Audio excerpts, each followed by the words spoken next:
League of Legends highlights, powered by ArcaneBet.com. Bet live on esports.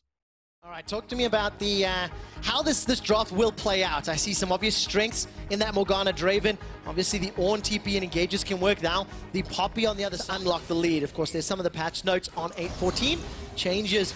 Oh, look at this, Hunt Summer. Oh. What are you doing? Goes in, manages to flash for the kill. Hunt Summer, that was beautiful. That was insane out of Hunt Summer. Towards this bottom side, he wants to may have impact. All right, let's see what Cold can do. Dance of Arrows over the wall. Hunt Summer tried to step out of that hero's entrance. Now Hunt Summer trying to get one in reply. Gets shut down.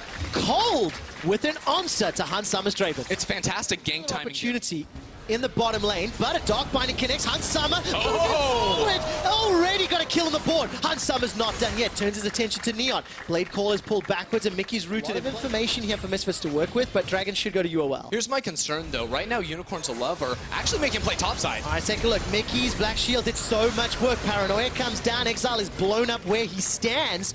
Unicorns are at least able to get a Dragon. Some late game insurance. But here comes Hunt Summer. The Whirling Death not able to pick up a kill, and the Feather Storm is sidestepped. Now Hunt turns his attention to Totoro. Totoro's able to escape with his life. The Rift Herald helps take down the mid tower. And goal, it just makes it even more difficult. Totoro looks for the flash engage, manages to find one. Command Protector's board sometime. Shockwave catches two. Paranoia blocks all the vision. Senkax escapes with his life, but Lamb's Respite buys some time. Here comes Hunt Summer. Throws down the Blood Rush and the Whirling Death. Exile gets tagged once and twice. A Spinning Axe and the help from Misfits. It's a 2-for-2 thus far. Totoro and White Knight are split up and running for their lives. Unicorns will be happy to get a couple of little damage. And Unicorns should know something's going on. Misfits would not willingly give over the bot lane tower. And the strength of Paranoia, the vision denial, UOL simply cannot do a thing. Threatening towards those inhibitors, actually mid. All right, Black Shield comes out, shot away from the backline. Unicorns of Love are running for their lives. Yes, they got themselves a tower. Whirling Death flies out. It manages to take down Totoro. Hunt Summer, 5-1. Infinity Edge. Totoro spawns up. This is going to be an inhibitor for Misfits. We have to look at the gold differences between the teams. Yes, it is 10,000, but throw your eyes down to Hunt Summer. 13,300 to 7,800. Mickey takes a big chunk there, but it doesn't matter. Because 2013, that would be my era. I have to ask the rest of the golden oldies on the team, Deficio and Shocks, and we'll get that confirmed later. But one final fight here for Unicorns of Love, as they're looking for an engage on the back end, and that's just not going to do it. White Knight is taken down in the back, shut down inside his own jungle. Top lane tower, there's about 110 minions in the bottom lane moving up. And for Misfits, this could just be the final push. Yeah, just have Hunt Summer tank the turret. It's no big deal. Misfits are still going strong inside of the base. They can go down into that bottom lane and pick up that massive minion. Another game down. Their score at the end of this will be 3-8. Hunt Summer does take a Paddle Star, and you can see the damage is good. But with Bloodthirst, okay, well as Infinity Edge and just that level of burst, it is just too easy. Alfari manages to dash forward. Hits the knock up onto Neon, but there's no follow-up. Third inhibitor, now the focus. Dark Binding connects onto White Knight, and while there's some shots being thrown out, White Knight dashes forward, looking for the knockback onto Senkax. I think he tagged a minion, in fact. Hard in the early game, going in deep, but now we're seeing another flank here from White Knight. Oh man, Lamb's Respite just to buy some time for Cold. It's not available for the follow-up. They got him! Comes down. Hunt Summer is out, but the Paranoia and the follow-up damage from Misfits is massive. Shockwave is still available. Pull the trigger, Senkax. Not going to find the opportunity. White Knight takes him down. The caster curse is real. Unicorns of Love finally turn a team fight in their favor. And as I praise them, Misfits turn it back around. Mickey, Maxlaw, and Alfari aren't done yet. Unspeakable Horror will not complete its channel onto White Knight. And with super minions, 2, 4, 6, 8 of them in the base, Unicorns of Love have simply too much to defend. Nexus turret number 1 goes down to the Winions. Nexus turret number 2 taken out by the Winions. And Misfits, with the help of an army, are looking to finish the game. Unicorns of Love trying to slow the game down. Will not be enough. Will not stop Misfits. And the number 1 team holds true. Man, we were wondering what Misfits we were going to see after the loss against Fnatic, but that was week 1 Misfits all the way. Week 1 Hunt Summer and Mickey X dumpstering down in the bottom lane, and proven once again they're the best bot lane, the best team in the ULCS. Beyond a shadow of a doubt. Now, of course, taking out the number 9 team, 8-9 team, in a style like that, I think is expected. I think if you are the #1 team and you're playing against the bottom teams, then you need to have a dominant showing. And you need to, I suppose, look to neutralize that Orianna. And now ROCCAT will give us the answer. Where do they put Camille? In the jungle with just a very easy dragon so far. Sugar's going to get in range. Smite easily secures, and Dark Binding actually catches the hook shot. I'm not going to hold my breath for now. Cool down, and Norskeren has already made it to the top lane. He's looking for Kadril. Smitty J throws down the world ender. He's running for his life. First blood picked up to Blank. The coordination right there between Norse, absolutely fantastic. They saw Hikyu coming from a mile away, and the way the game is sort of shaken out is this divide straight down the middle lane, and because on this mid lane tower, the Chain of Corruption is available for Hikyu. Starts to spread. The Black Shield's a little bit late, and the teleport coming in from behind. Shockwave whiffs as Kadril's able to use the Dancer Barriers to get around the back. There's no sadism available, but everybody's in the melee. Blank takes out Kadril. Lamb's Spike wasn't even used. That's simply not good enough. Promiscue gets killed as well, and another onto Smitty J. ROCCAT wipe H2K. Prophet come in. Not. Sheriff goes to farm out what he can. What? Norskeren! Come on, bro. Norskeren can save everybody else's life. He cannot save his own. There are gigantic smiles and laughs on the face of that Norwegian wonder kid. They are already making their way over, but it's just a little bit too late. Now, what do? They go back and try to... When you have those substitutions, different communication, different players, and now H2K are being decimated where they stand. 2 quick kills in favor of ROCCAT. Kadril manages to find his ultimate this time around. Memento not going to get taken out, does in fact a moment later, but it is at the cost of 2 inhibitor turrets as well as entire team. H2K are aced and ROCCAT are destroying their base. I mean, this game started off slow, but as soon as ROCCAT found that team fight in mid lane, got the Baron, it was all go ahead here for ROCCAT for the win. 3.5 minutes is all it took for ROCCAT to win after one team fight. ROCCAT destroy H2K. And H2K now have the second longest loss streak in the EU LCS at the hands of ROCCAT. ROCCAT maintain their binary playstyle, and with a lead at 15 minutes, they win.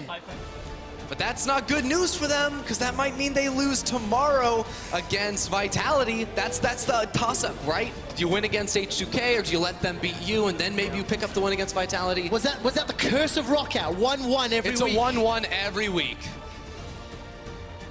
It was a improvement on the early game for H2K. They went even with ROCCAT. Now, to be fair, I think ROCCAT played that one safe. I do have a follow-up question for you, Ender. What was the game time? 24 minutes and 50 seconds. We've regressed. We've regressed. My quick when it was meta in the past, he was one of the guys to not pick the champion because he wanted to carry on his own. He wanted to be the member who could actually go. Strong in spring, but hasn't shown that level of performance. Kicker's looking for his first gank of his EU LCS split. Onto Ruin, the flash away, but Kicker's with the chase. Ruin not in a good spot. First blood, Vitality. Everything just completely went wrong for Giants in the top lane.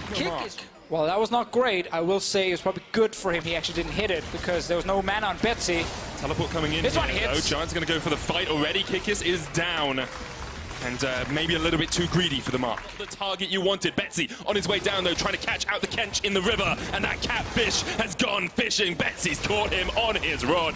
That's an easy kill for Giants. Betsy gets the second kill of the game. All right, because I was looking at the minimap when that started. Betsy was actually going to top lane carry.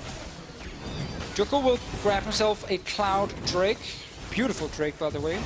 It's your favorite, isn't it? It is now my favorite after you basically forced it to be my favorite.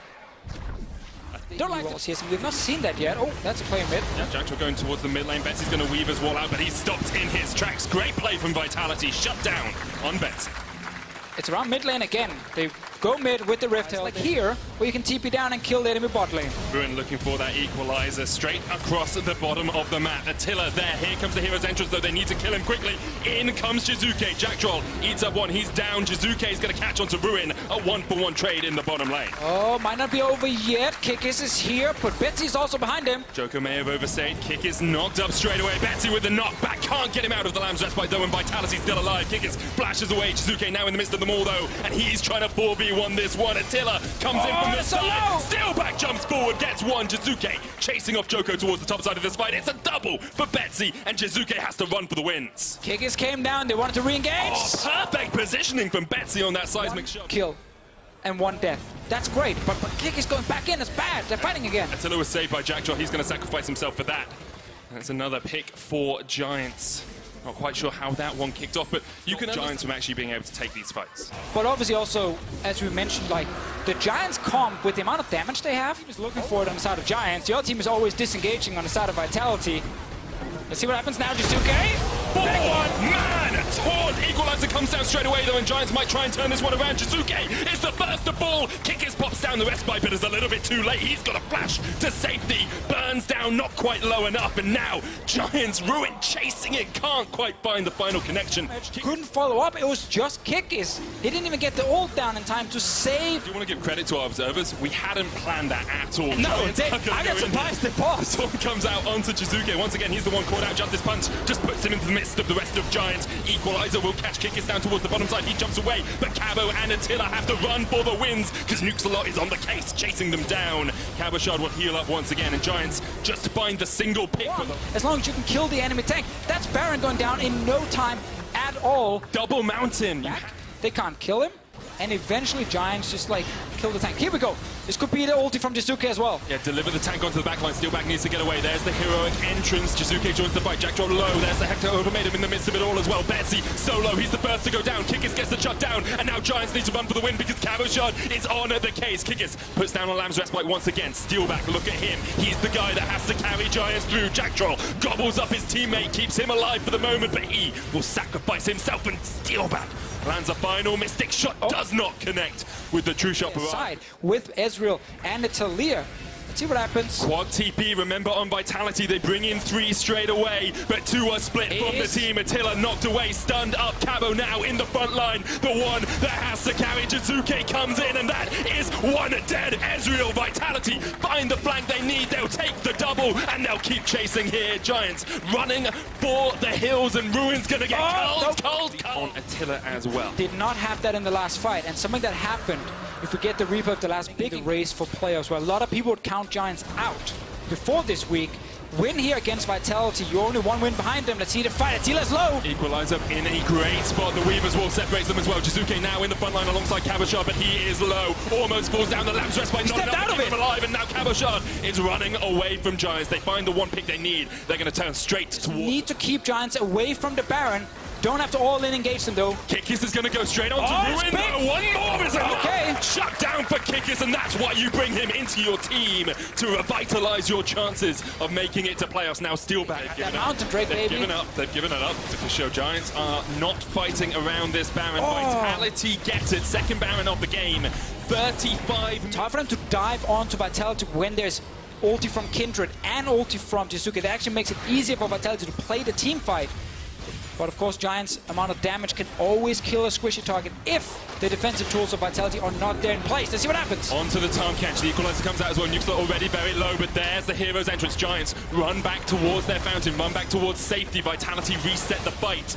And Giants just do not have the damage to get through Vitality at the moment. Mid lane pushing in as well. They can get the inhibitor tower and probably the inhib. That was all the defensive ultis, however.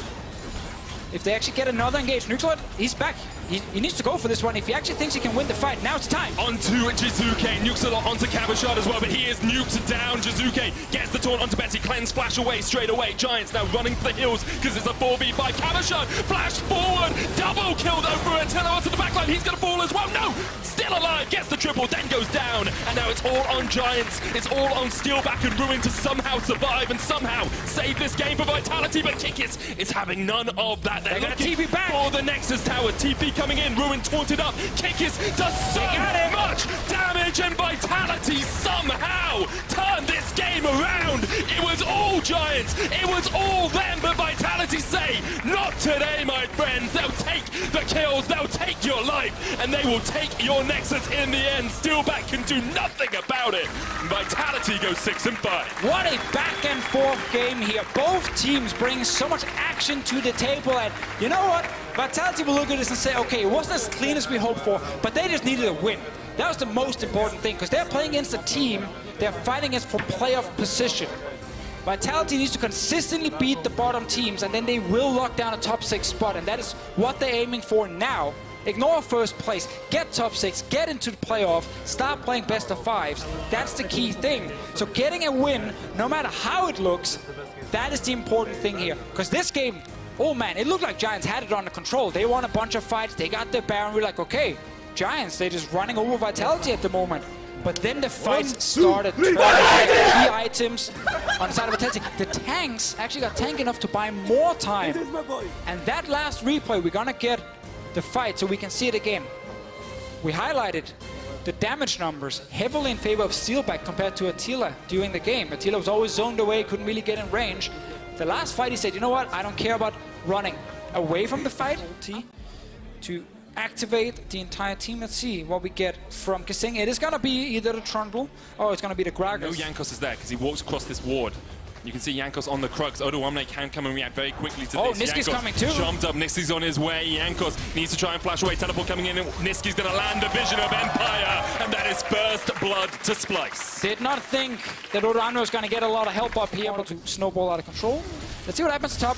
Gank is coming. Pretty easy gank here for Jankos as well. Odoamne doesn't have a flash and will land the smite, get the kill up towards that top side. Niski trying to trade with Perks in the mid lane. Head on this Jarvan, one of your main tools of engage. Gonna jump in with the Cataclysm. Odoamne not 6 yet. So much damage coming out from the threaded volley. And G2 once again execute towards the top lane. And just let me quote Odoamne right now in the comms. Is on his way, has the Weaver's Wall as well. Xerxes is higher level than Odoamne at the moment and will now steal his experience as well. Not good for him. Teleport coming in from Perks as well. G2, there's the TP. No! This is great stuff from G2. Odoamne dead once again. Tower will fall and Xerxes in no man's land.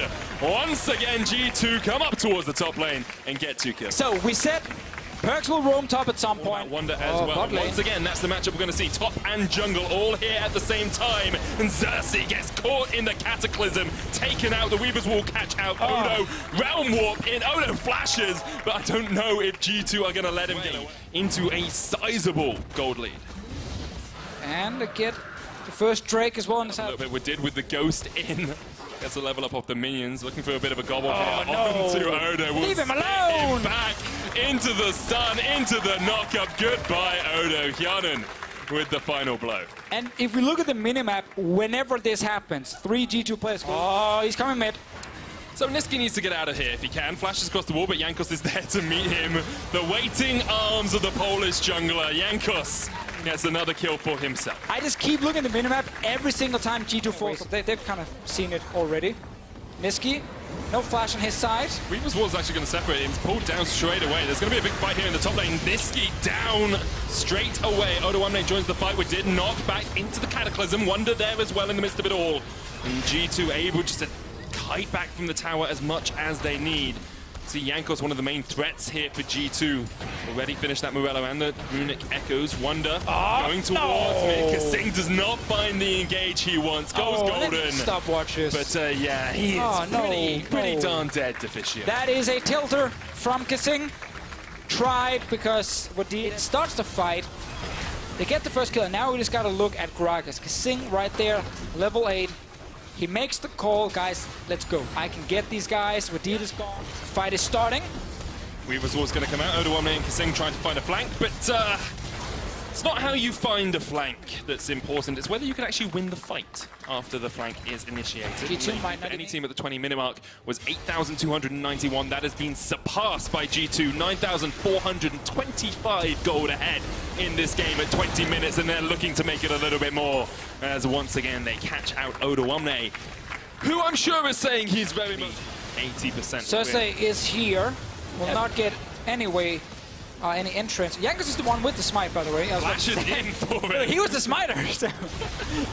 Not sure he needed to flash in there. Wonder on the chase there onto Cersei and Niski. Here comes the Realm Warp with Did and Perks on the engage path, and already one down for Splice. Xerxes will just about get away, and Kasing with a great knockback onto Jankos resets the fight. G2 maybe just will try and clear it out. Perks is being ganked, as you say, up towards the top side. Xerxes there, but Tarmket's going to come straight away, and Niski goes golden, but not even in his ultimate. He will fall. Wonder still pushing in the bottom lane, and Jankos gets the mid in hip tower. And G2 just been so fast with Talia ultis, Ryze ultis, and Tarmket's ultis. Like, their comp, when you fall behind against this, it's just so hard to play against, because you can never do anything in the side lane. The moment you try and gank anything, 3-4 players show up instantly. So the draft from G2 is just perfect at actually snowballing this game from an early lead into a win.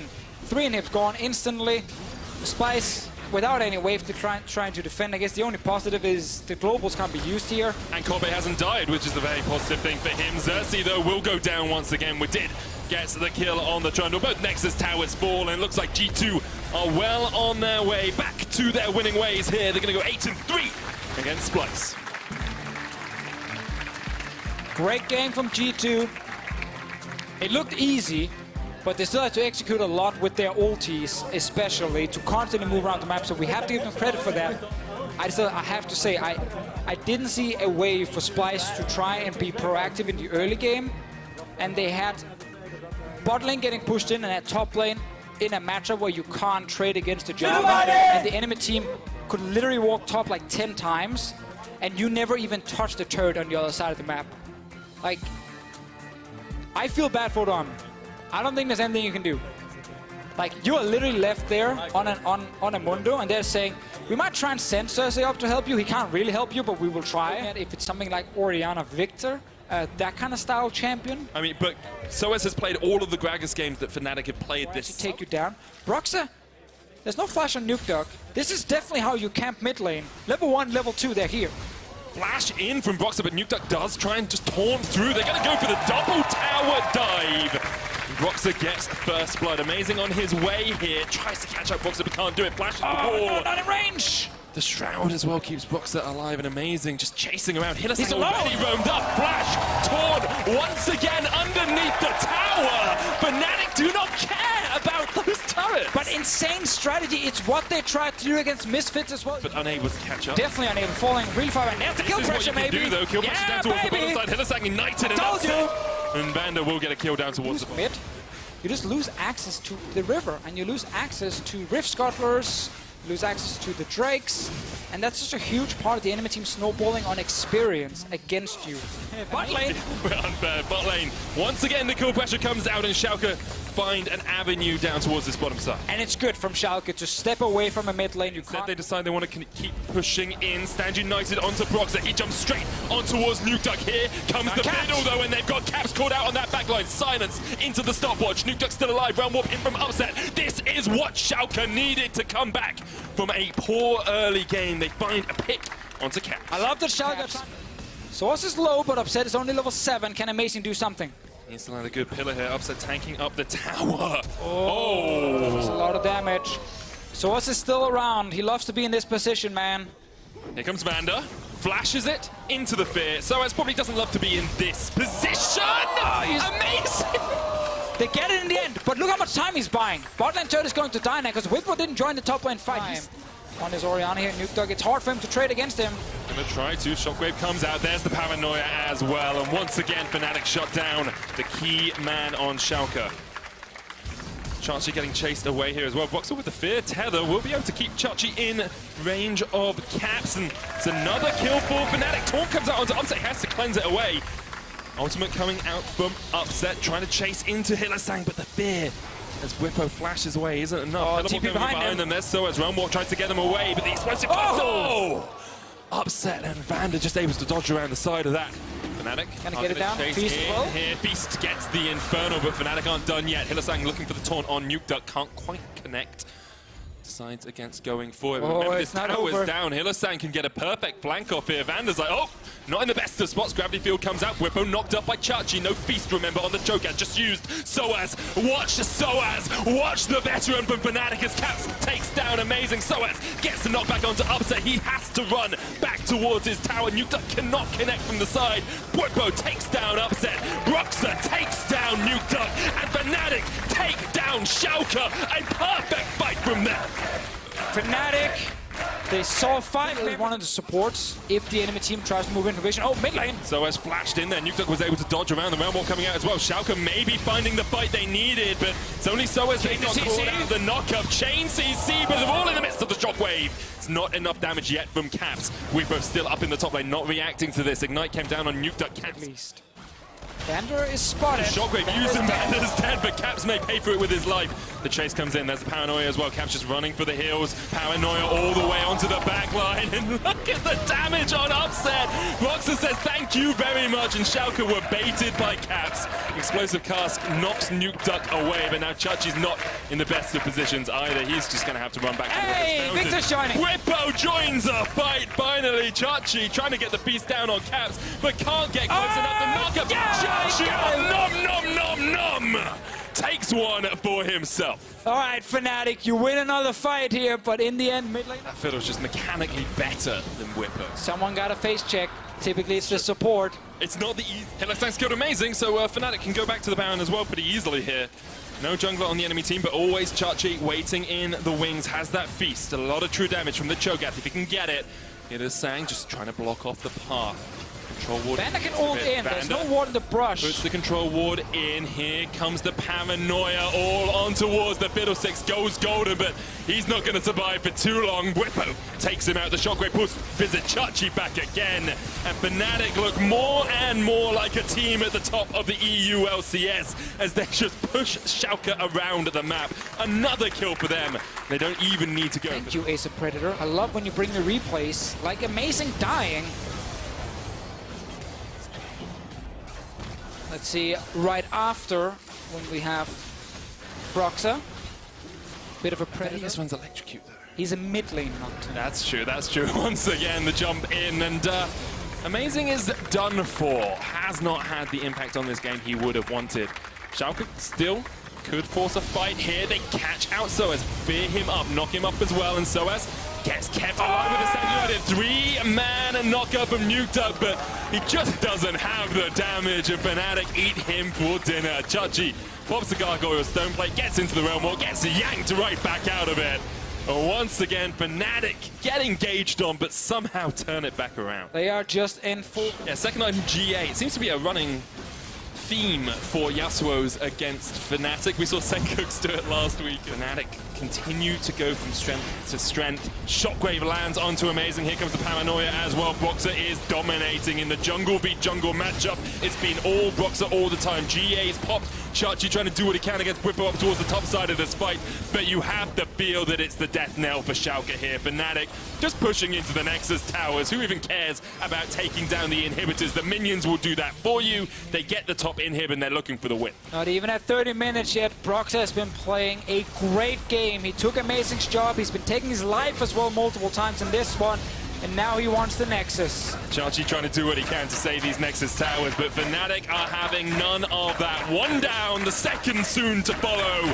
Fnatic go from strength to strength to strength and look like the best team in the EU LCS. Today, our top teams have looked clean. They've dominated. Misfits over Unicorns, G2 in the last game over Spice, Fnatic in this game over Schalke.